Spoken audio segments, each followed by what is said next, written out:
Bismillahirrohmanirrohim. Muhtaram azizlar, ushbu Muharram oyini Alloh taolo bizga o'zi muborak aylasin deb Allohdan so'rab qolaman. Albatta yangi hijriy sana Muharram oyi bilan boshlanadi. Muharram oyi esa fazilatli oylardan hisoblanadi. Muharram so'zi lug'atda hurmatlangan, ya'ni harom qilingan, ulug'langan degan ma'nolarni anglatadi. Dar haqiqat Muharram oyi hurmatli oy. Bu oyda urush qilishlik taqiqlanganligi uchun Muharram deyiladi. Ya'ni urush harom qilingan oy hisoblanadi. Muharram oyi Alloh taolo urushni harom qilgan 4 oydan biri. Demak, bu haqiqatda ham hurmatga loyiq. Bundan ortiq hurmat yo'q. Urush harom qilingan. Bu oyda hech qaysi musulmon biror bir musulmonga urush qilishi mumkin emas edi. Bu esa islom dinimizni avvalidan urushga, qon to'kishlikka qarshi ekanligini bir ko'rinishidir. Undan tashqari Muharram oyini Shahrulloh, Allohning oyi deb nomlandi. Bu esa yanada bu oyni ulug' ekanligini ko'rsatadi. Muharram oyi Ramazon oyidan keyingi martabada turadi. Bu oyda eng ulug' kunlardan biri ushbu oyning Oshiro kuni, ya'ni 10-kuni bor. Bu oyning hurmati, bu oyning ulug'ligini hadislardan o'rganishimiz mumkin. Payg'ambarimiz alayhisolatu vasallamdan quyidagi hadislar rivoyat qilinadi. An Abi Hurayra radhiyallohu anhu anin nabiy sallallohu alayhi vasallam qol: Afdalus siyami ba'da Ramazon shahrullohil muharram va afdalus salati ba'da al-farida salatul layl. Ravahul khamsa illa al-Bukhari. Abu Hurayra radhiyallohu anhudan rivoyat qilingan ushbu hadisda Payg'ambarimiz sallallohu alayhi vasallam marhamat qilib aytayaptilarki, Ramazondan keyingi eng afzal roza Allohning Muharram oyidagi rozadir. Farz namozdan keyingi eng afzal namoz tungi namozdir dedilar.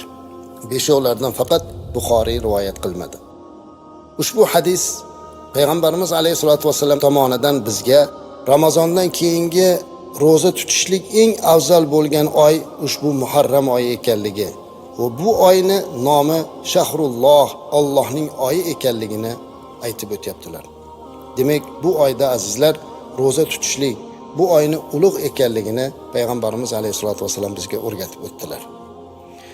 Ali radhiyallohu anhu dan rivoyat qilingan yana bir hadisda aytadilarki, jaa rajulun fasa'ala an-nabiy sallallohu alayhi vasallam ay shahrin ta'muruni an asuma ba'da Ramazon.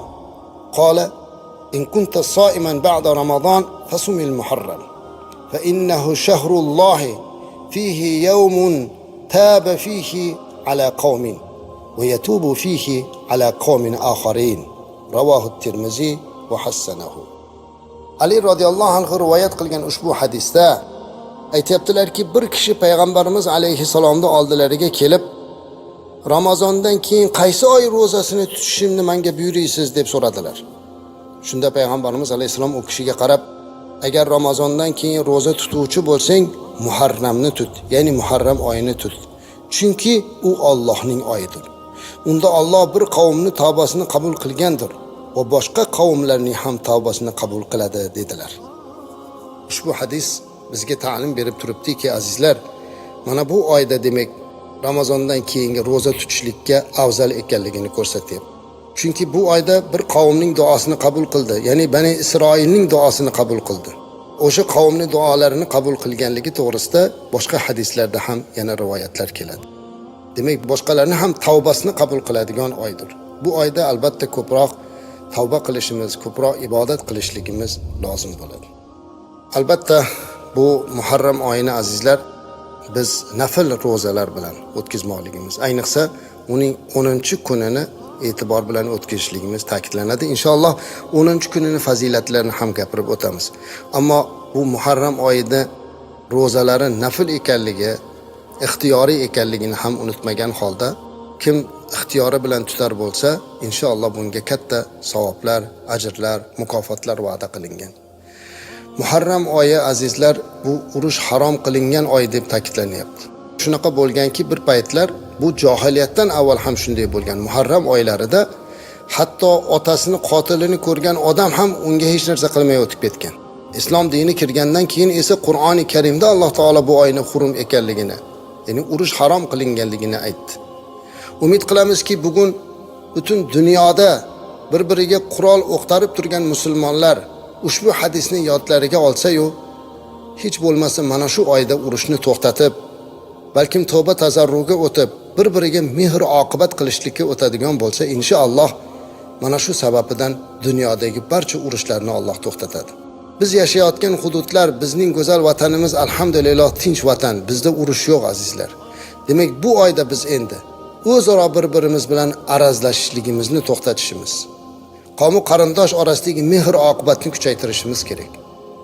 Zero biz bir-birimiz bilan urushmayotgan bo'lsak-da, ammo arazlashib yurgan, bir-biri bilan gaplashmayotgan, bir-biriga yaxshilik qilmayotgan qancha insonlar bor. Modomiki bu oy mana shunday muborak bir oy ekan azizlar, keling bu oyda bir-birimizni kechira bilaylik. Bir-birimizga yaxshilik qilaylik, ezgulik qilaylik. Inshaalloh mana shu oyning fazlidan hammamizga nasib qiladi. Alloh Muharram oyini barchamizga muborak aylasin. Ayniqsa bu oyning 10-kunida e'tibor bilan o'tkazmoqligimizni muvaffaq aylasin. Assalomu alaykum va rahmatullohi va barakatuh.